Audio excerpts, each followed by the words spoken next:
Then kayak, rope people. We'll do that final adjustment. You can take a little bit of weight.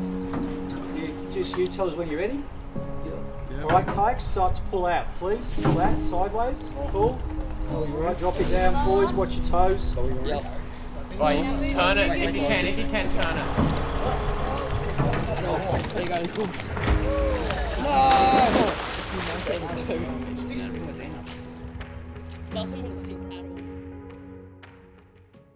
So Build a Bridge started in around 2006. Compact had a project to look at skill shortages in the Riverina. We partnered with ReRock, who discovered they had a massive skill shortage of civil engineers with an average age of about 56. Quite a long time ago, almost before some of you were born, Sadly. we realised that we were going to have a shortage of engineers. And engineers are vitally important to councils because they build roads, bridges, swimming pools, libraries.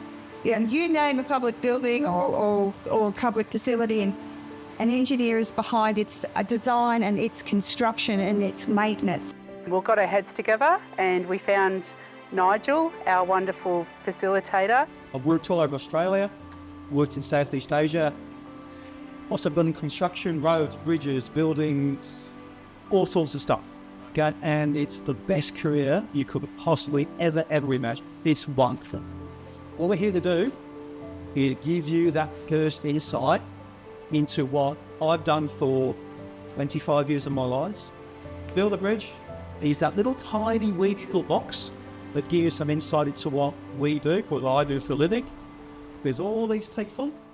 The program's really evolved from finding this beautiful location, which is the Barambula Sport and Rec Centre just outside of Wagga.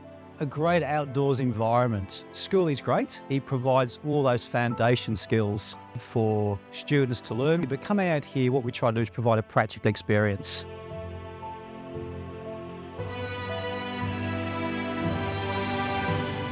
So we're represented by about, I think it's 10 schools this year. We have 24 students split into 4 teams of 6. We have a blend of male and female, but intentionally we actually split the kids from their representative schools. So by splitting them up, they don't know each other. We even challenge them to sort of develop those teams, learn about each other, learn each people's strengths, their weaknesses, and actually build on that. The green, which is our Bradfield team. Let's have Jackson, Isabel, Sevillana, Sebastian with a Y. So we have the 4 team colours.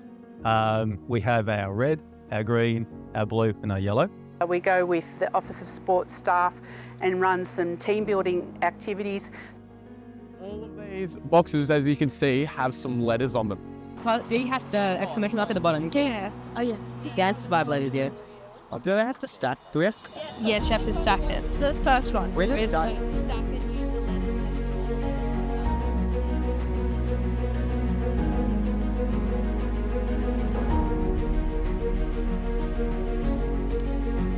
I think my favourite activity had to be the first one, which was chucking the frisbees at the balls.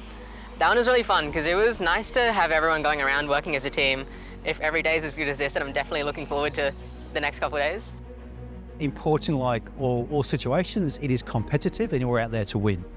So it is a competitive tender situation. We have the 4 groups. They're competing against each other to produce and present the best tender that they can do over the course of today. We're working over a 15-metre span of water here, so number one is it going to hold and is it going to be structurally sound to walk over a body of water? That's a big risk. It's quite deep and it's very, very cold. And so we hope they stay out of it as much as possible, though some occasionally do end up in the water. We had a glimpse of the creek before and it did look kind of big, but I believe that our team, especially us green team, can pull through. We'd like to provide what we call controlled risk. So it's what we do in industry. We don't play safe the whole time. We try to provide opportunities to really challenge ourselves both physically and mentally and provide those practical experiences. By lunchtime on the first day, they've all gotten to know each other. Both please. What do you bring into the table? My strong suit is probably being a team player. That's my strong That's a humbling question to ask. And I guess when it comes down to working in a team, who's got the loudest voice and who dares wins, I suppose. I feel like I'm good at talking to people. Kyra is definitely a bit more creativity, you know. I'm seeing design prospects for the bridge. So today is about them developing their ideas, documenting those. We have students out on the water right now. They're doing measuring of water levels, water depths, bank heights, all the foundation information that at a larger scale we actually use in industry. Is that as far as it goes? Make sure you write down the measurements.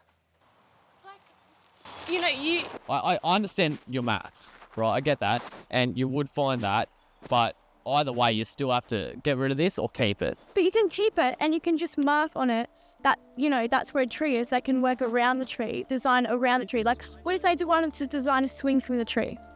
All right, let's do that then. Trying to say. One of the important parts is understanding what type of soil you're building your bridge on, or what the foundations are going to be. So we've been doing some simple work around soil density testing. We'll just pick 3 different spots and we just grab a sample and then we'll come up and we'll run through the exercise. Some of them 2 trees are like together on the swamp. Yeah. About there somewhere is about where we're going to build our bridge across. What we've been told is when the creek floods, that field goes under about 1/2 metre of water. So hence you've got a lot of rock and stuff in there, and then you've got more of a floodplain type area with different soils. And obviously up here on the ridge will probably be a little bit different soil, if that makes sense. The foundations is what you build it on. I mean, I think somewhere along the line said on this rock I build a church, and that's how it all started. But if you look at it from an engineering perspective, if you get that foundation wrong, the whole thing crumbles. So we might take one from up here somewhere. So you want to work as a team and pick a spot that you might think of taking. Try not to squirt him down the sides. He'll take a little bit of time to come back down to you. There you go, and squirt all that in. When you're building the structures, it's important to have the right soil so that it can rest properly, because you don't want the ground moving, and you want it to be strong enough to support the structure. Okay. Now, today's a long day. We touched on it last night. It is a long day, and a lot of it is self-paced into what you do. So we will manage or support you with sort of certain milestones during the day of what we try to see you achieve. From time to time, you'll sort of go, oh, I'm not quite sure. But well, the great thing is you've got people like me, you've got the guys here, which I'll introduce you to shortly. There's quite a group of engineers to facilitate the journey that you're going to go on today. As I say, it is a competition, and the idea is to try and produce the best winning tender you possibly can to try and be selected by your peers tonight to be the winning entry that we then build tomorrow. The drawings or the ideas come first, and then the building. So I encourage you, I'm not telling you, but I encourage you not to race to try and construct your model. As I say, between now and 5 o'clock, it's your show, not mine. All right? Have a fun day. Just go with this. So, Okay.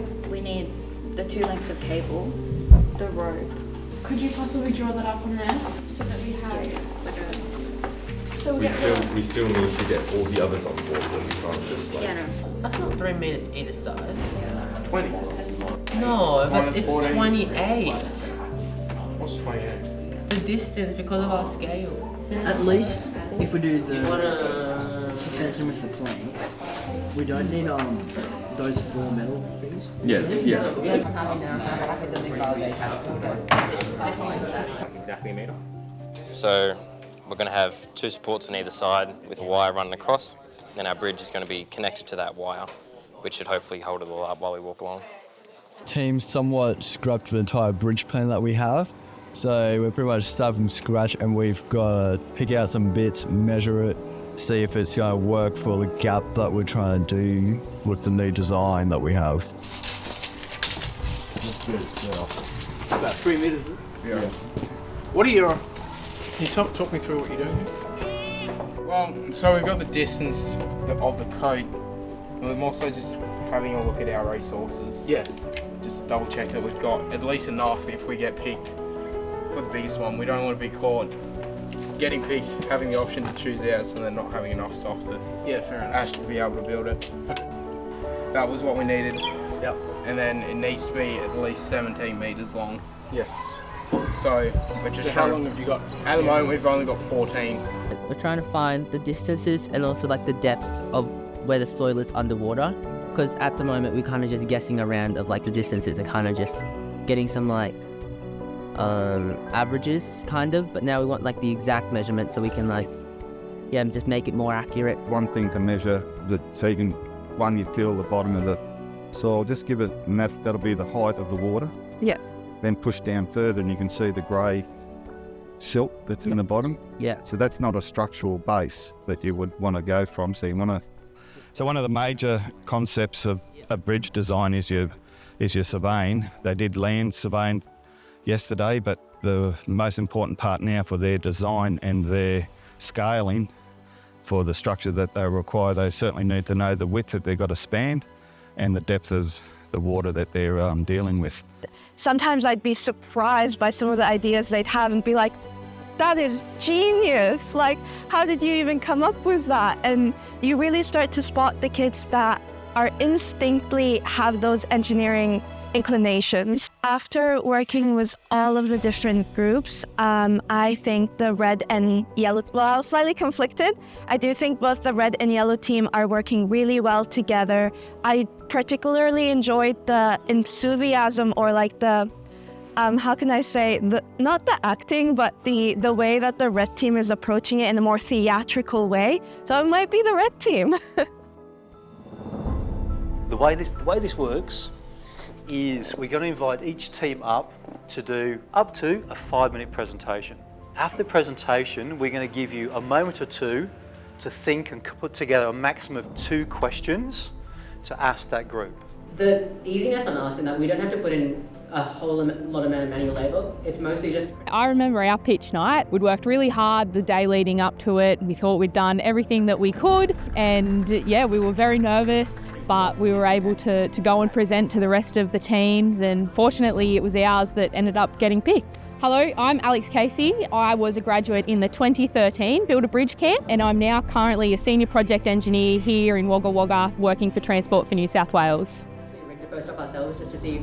Ladies and gentlemen, it gives me the most enormous of pleasures to introduce to you the red team. In my team, I think there was four of us at the time. We only had a small little camp, so we all worked really well as a team. I think there were some that naturally born leaders, and I guess they stood up and made some of those decisions that we might have been contemplating. And then through that, we were able to delegate and find the different elements of the bridge that we needed to put together to form the overall structure that we then were able to present. We all took turns in presenting, and it was a real collaborative approach to our presentation that night.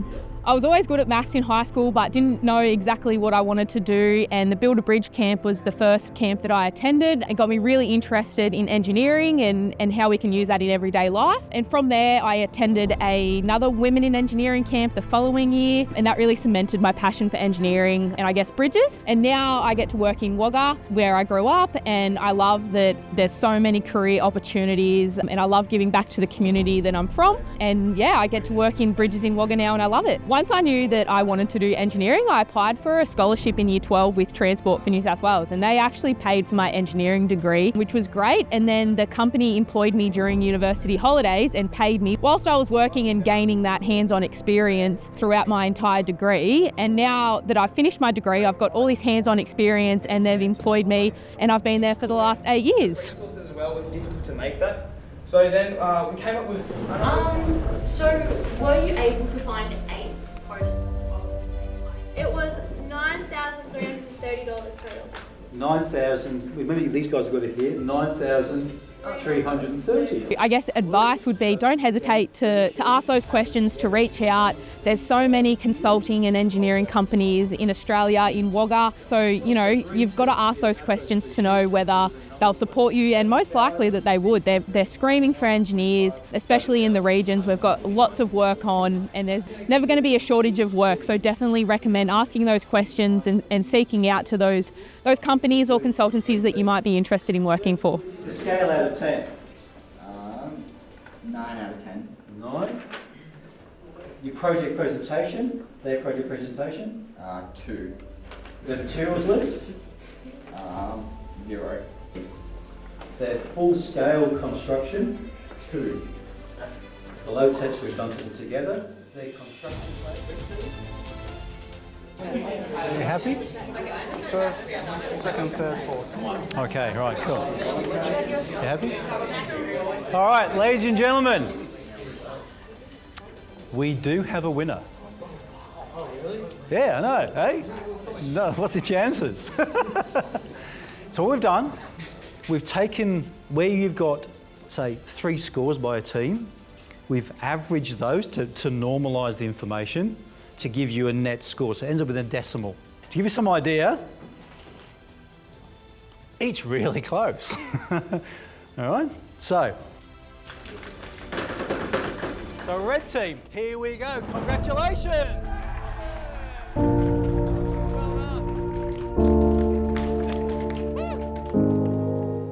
It's when you start to normalise the data and you look at it, it's actually really close, so it's only tiny fractions that actually make the difference between the groups. Occasionally you get this outlier information, which we can never explain. But then you look at it, you go, okay, so yeah, red team won the tender, but it would only take a small amount of difference net for that to be flipped. So that's how close it is. And that's actually, and we talked to the kids about it, that almost mirrors real life. Tenders aren't generally miles apart, they're close. So it's how do you split them, and it's using more complex but metrics such as this. This is how it's actually done. That's where we end for tonight. So another 12 hours, and what time is it? About 9 o'clock, isn't it? You've done really, really well. It's a long day. And to hear the chat, to look at you guys now is just awesome. I'm so proud of you all right?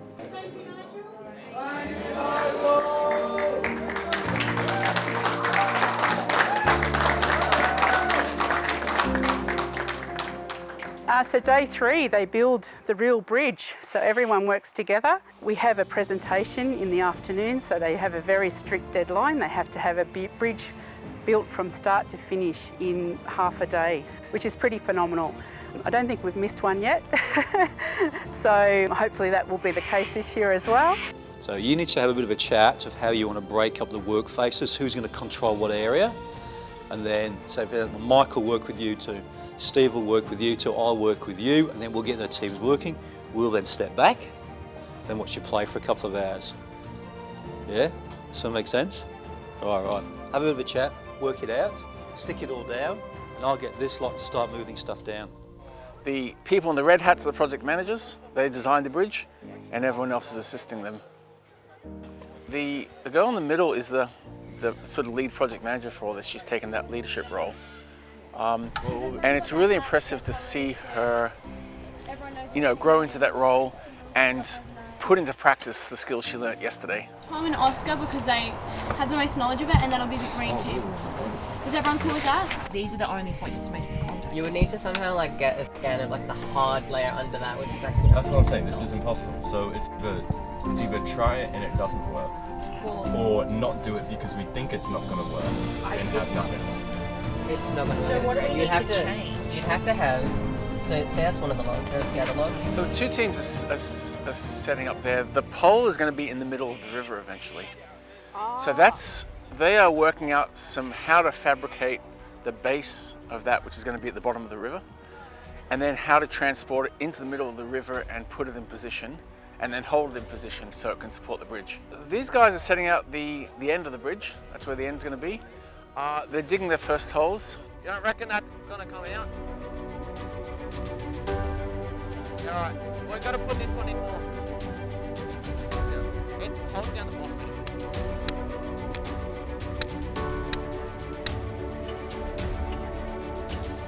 Okay. We don't really want to kill anyone, do we? I think other issue, the angle that's going, right? That's like that, but to me, that end over there looks like that's straight there.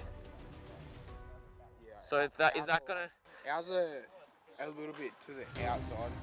Yeah, so at least we have the nails though. Well, one of the engineers as well. Nigel, could you help for a sec? Please. please. Just is those two enough to hold this loop? Absolutely, yes, yeah. So you've done it perfect because you're back to back with. Okay, you pull them nice and tight, and there is no way that will fall out. Yeah, that's a perfect little concept. Yeah. What they've now found is, even though this was the winning model and idea, once they've now come to full scale, they've realised how big it is, how heavy it is, how awkward it is, and how they're going to do it. They're actually not quite sure. So there's been a lot of pausing, and actually the bridge build, in one respect, and we spoke about this to them, is actually stalled. So now they could be further ahead, and that design resolution, which was a bit flaky, is now is a real issue for them, and now they're just finally resolving it, and then the bridge can keep going again. They're nearly there. They're nearly there. There's going to be big moments of trying to get this central structure into the water, it's always the biggest challenge part of the activity. We put it there specifically for that purpose, to make it a harbour. Anyone can work on dry land, but working in water which is 1.5 metres deep, 17 metres wide, and trying to build a structure in the middle based on dry land, transport it and reconstruct it, is really, really hard. They're close to sort of 70% of the way into that now. And I reckon another half an hour to 40 minutes, they're going to be ready to go, actually launch this thing, watch it sink really quickly, and then somehow try to get it in a quite an accurate position out in the middle. So we'll see how they go. This end, it doesn't want to sink. It doesn't want to sink at all. There you go. No! If you make it out. Now we've gone very quickly into a plan B, a contingency plan, which is what they spoke about last night. So now we're actually just reworking it, we're changing the order of the sequence of the activities. And so now we're just resetting, getting everything organised. Still got a few hours to go, and we'll be fine. We'll get there.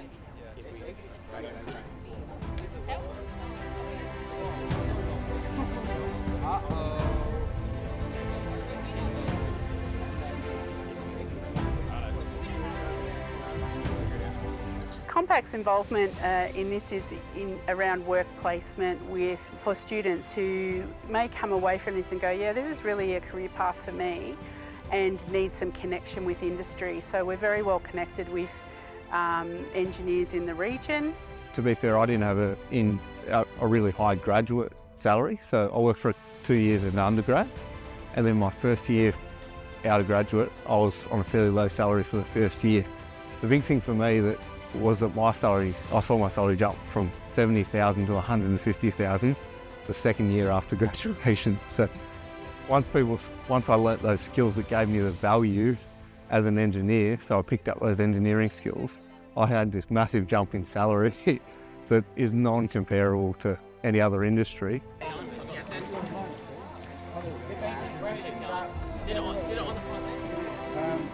It's all tested before anyone takes a step onto that bridge to make sure it's sound to walk across. If you start to put your feet on the side, it'll tip over. You with me? So right down the centre. Now I found here, this plank's a little bit funny. We'll talk to them about that. To Julie Briggs, a special acknowledgement to you as this is your last reel of the bridge and get over it. We thank you for your innovation, your drive and your passion that has made this camp such a success. And if it wasn't for you, we certainly wouldn't be standing here today. So you have genuinely achieved what you set out to do, and that is growing many baby engineers. I think we worked out about 116 and a half over the past 18 years. So well done. Also, falls to me to say thank you to Nigel for all the work he's done. Nigel's been with us since 2006. When we first started, we said we want to get a bunch of high school students to build the bridge, but nobody's allowed to use power tools. And Nigel said, oh, I was a scout leader, I can do not. So, yeah. And I know he engages with you so well, and he's so passionate about his career in engineering and putting back by encouraging young people to consider it as a career. And we have just a little present for you, Nigel. Thank you so much.